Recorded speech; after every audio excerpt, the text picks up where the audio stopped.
3 steps to setting up a Facebook group for your pet business. Step 1 really comes down to identifying the purpose behind the Facebook group. Ultimately, what's the goal from it? Is it a place for your existing clientele to be able to meet where you can deliver them content or curriculum they paid for, like homework for dog training classes? Or is it a membership area where your boarding and daycare facility, attendees can view their photos and videos from their dog's recent stay or whatever, okay? Another option is that it's actually a community that you're building of existing clients and new potential prospective clients.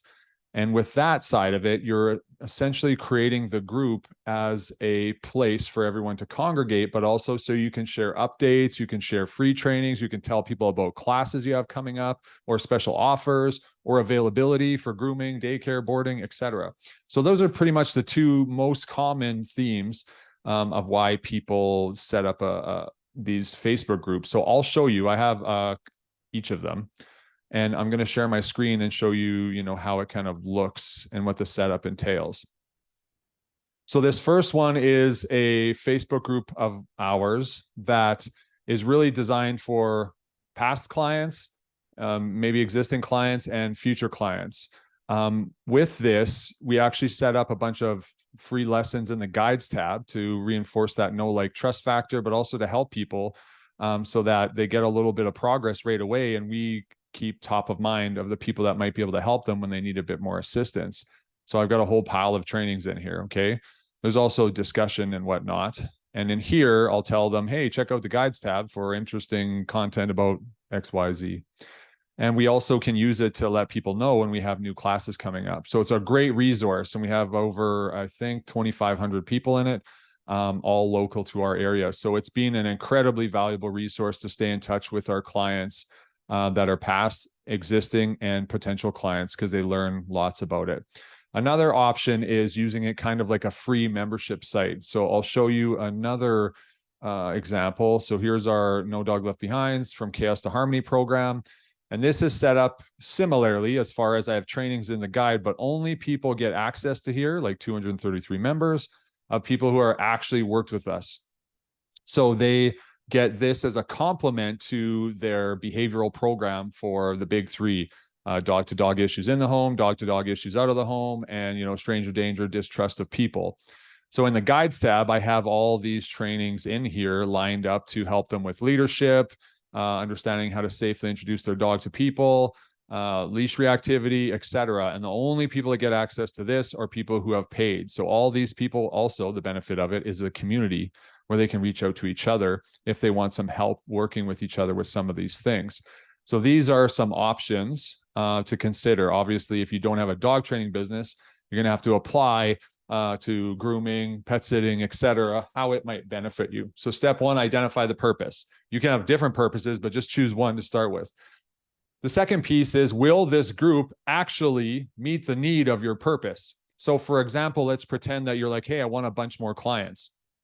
I don't have enough clients working with me right now, and I'd like to attract some more. So what I would do is look at your page, your business page, and or your personal profile and see what you're doing on there. Because more often than not, like, adding a page is usually like a higher level step of marketing, versus if you're not already optimally using your Facebook profile or your business page, there's no point of setting up a group, because ultimately you're going to have the same problem. You don't know how to market to people. And I'm not saying that's the case for you, but look at your page and be like, hey, I have 1,000, 1,500, 3,000 followers or friends, but I'm not getting any business from my page or profile. Well, it's because of how you're posting. So I would optimize that before I'd even consider getting, opening up a Facebook group, or else you're just going to find yourself in the same problem, which is, I don't know how to generate leads and people interested in my services. Third is just like, well, how am I going to actually attract people into the group? Well, it's going to depend why you have the group, right? What's the purpose of it? So it's pretty simple, actually, if you have the group as a community for your current clients, right? Because if you start telling everyone like, hey, let's pretend you post on your business page, hey friends, all of your daycare and dog boarding pictures and videos are now going to be posted in our closed Facebook group. To access, raise your hand in the comments and we'll invite you to it. Or you post the actual link to the group and people will join very quickly because they want to see pictures of the dog.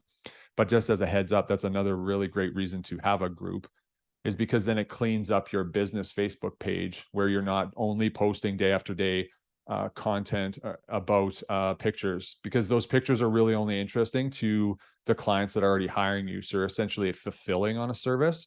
The people who are interested in your service, those are not that appealing. So you're going to really clutter up your business page or your personal profile with those pictures, which is not going to be the thing that attracts new clients, just as an FYI.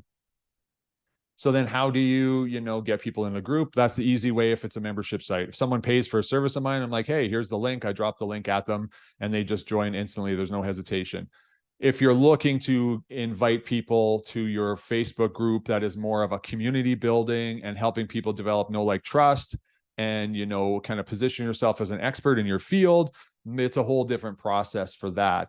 But to, distill it down into like a shot of information, more or less, if you can really encourage people to join it by, telling people on your profile or your business page, hey, I just created a new training on fill in the blank thing.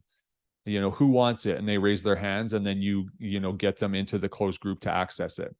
You don't have to be a dog trainer. The training could be about, let's say, pet sitters, right? Like, here's 3 tips on how to, help set your dog up for success when you're away throughout the day. So it might be like, here, 1 tip is enrichment for your dog. Another tip is a certain feeding schedule, etc. So you just have to find something that is valuable to your prospective client that they'd want to access the closed Facebook group to get, the ability to review the content. So that's pretty much it for the time being. If you wanted some help turning an existing group or creating a new group into a consistent stream of new clients, comment yes on this post, and I can help you figure out, what it's going to take to get you there. Otherwise, I hope this information was helpful, and feel free to ask any questions in the comments if you have any that came up from this training.